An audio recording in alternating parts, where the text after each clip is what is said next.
And let's try and create a quiz type slide today.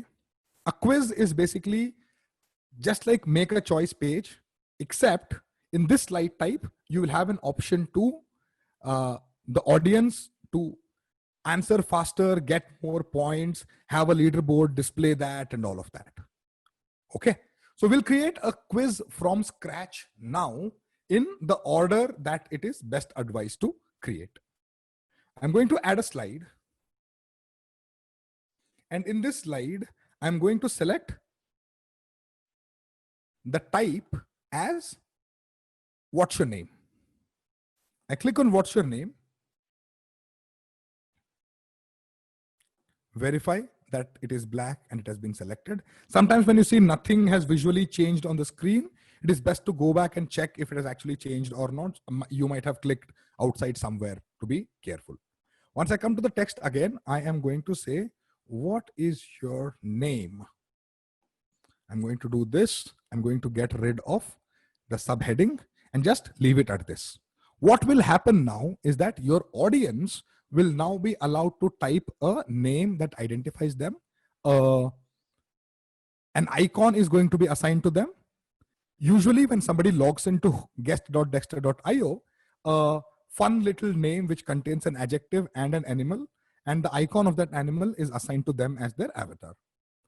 However, if you wanted to conduct a quiz contest, it makes a little more sense to have their name. So it's best for them to change their name to this. Let them type a name. Once they get there, we are good to go to participate in the quiz. So whenever you're creating a quiz page, unless you actually want to keep it anonymous, if you want to give your participants an option to change their anonymously assigned name, it is best if you allow them to change their name with the slide type called what's your name. That should usually be the first step of your quiz contest. Let me click on add slide once more and create an actual quiz. I click on this now and I see that there's a quiz that has appeared. I am going to click multiple choice.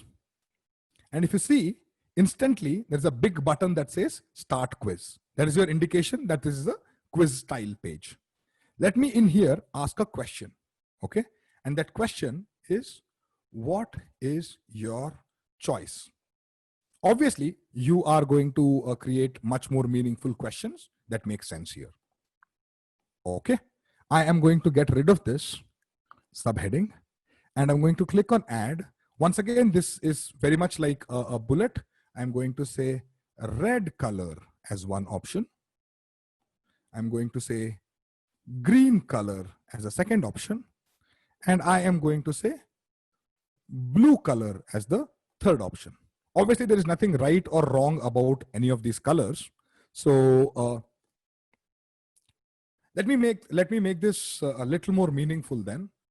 Which is the last color in the rainbow? Now, this is a meaningful question. Depending on whether you start with violet or red, there is only one option here, which has to be the last color in the rainbow. And that is the red color. So I want to mark this as correct now. So if you observe, right immediately to the left of the delete button, which is usually there, and there is a blue cross mark. And if you put your pointer on it, it says mark as correct answer. If I was to click on this, this turns it green, which means that there is a right answer to this question. And that right answer is green, marked in green. It's called red color. Okay. This is the wrong answer. This is the wrong answer. And therefore they have put as cross.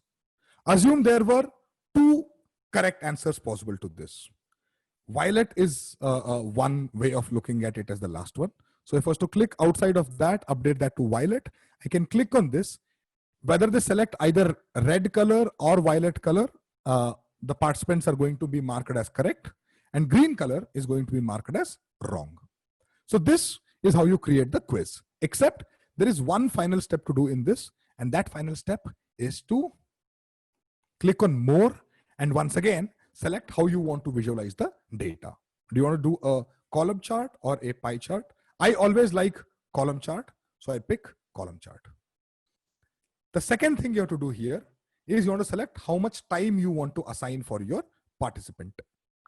I'm going to say 20 seconds is enough to answer this question. Remember, this number is in seconds, so you can click in this box and update it to any number of seconds. I've set it to 20, and in our practice, we have found that between 20 and 30 seconds is the right amount of time, but you can customize this based on your understanding. So what I've done now is I've added a quiz, and in that quiz, there's a question. There are 3 options, and 2 of them are correct. 1 of them is wrong. That ends the quiz part.